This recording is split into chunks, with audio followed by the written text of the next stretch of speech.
Don't worry, Timekeeper. I'll defend myself.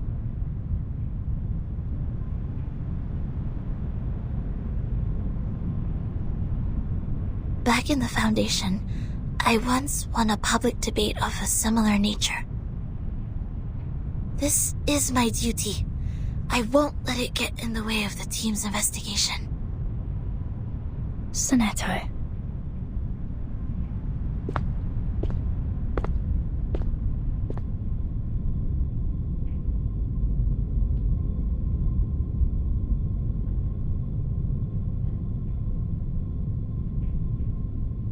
By our tradition, Miss Sonetto will be given the poisoned wine, so she will be muted and stay that way forever. However, Sophia raised her objection against the decision. After giving the matter some discreet thought, I have decided it is necessary to hold an assembly and take care of it democratically. Those of you who agree to the death sentence may remain seated. Those of you who wish to commute Miss Sonetto's punishment, please put your pebble into the pot in the middle of the hall. Now, Miss Sonetto, Miss Vertin, you may defend yourselves. Until the sand in this hourglass falls to the bottom.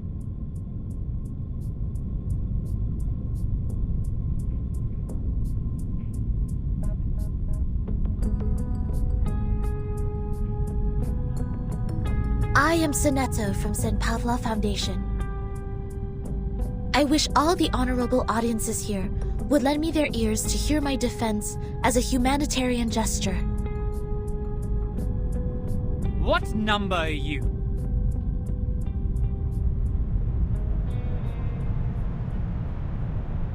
Defendant, the court requires an answer. What is your number?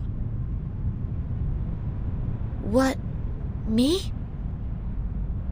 No, I don't have a number. Don't waste our time. People without a number cannot stand in the Hall of Truth. All her words are void. Sentence her to death now!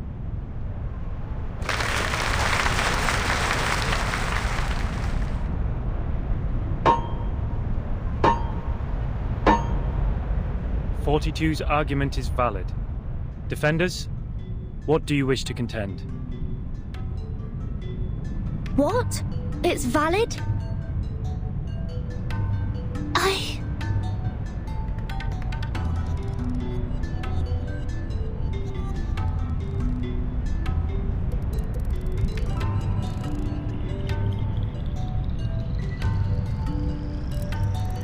Objection!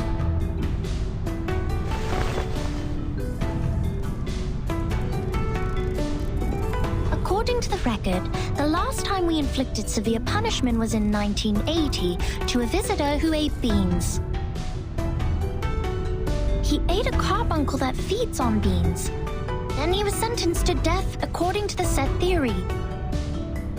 In our scripture, eating beans is the most evil sin, which undoubtedly fits the most severe punishment. But if we are now executing people for breaking the silence at the assembly, how would it reflect our attitude towards the consumption of beans? Has the latter become less sinful? I suggest Sonetto's punishment to be commuted.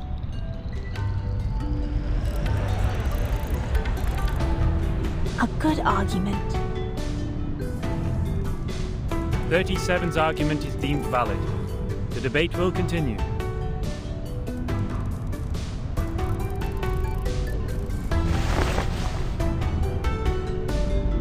Objection.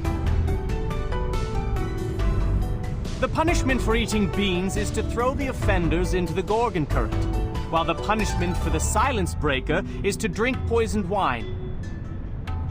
Among all the punishments we have, there's no other punishment more dreadful than being thrown into the Gorgon current.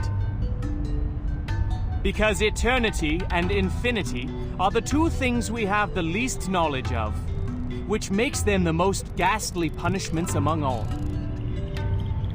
Giving her the poisoned wine doesn't make the consumption of beans less sinful. Her argument is invalid.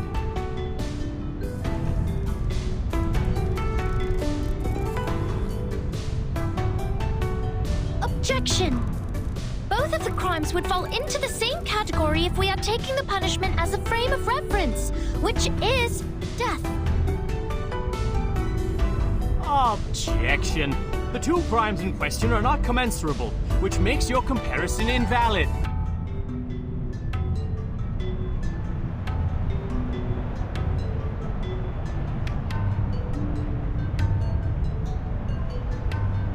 What's this?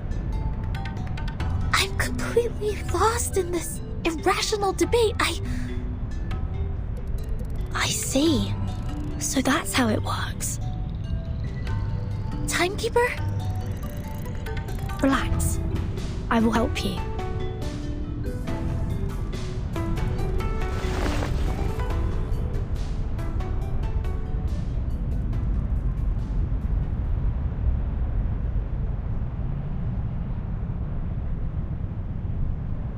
I object.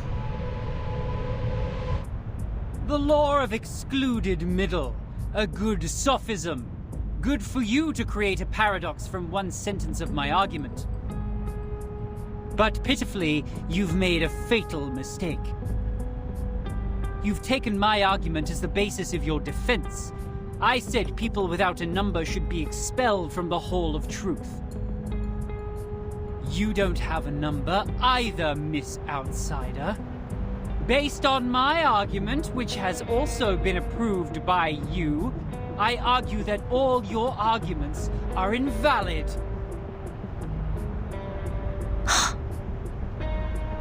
There's no time left. 13 has a number. I saw it. What? 37, do you know what you're saying? Yeah. I read her number. Just now. 13's number is 0.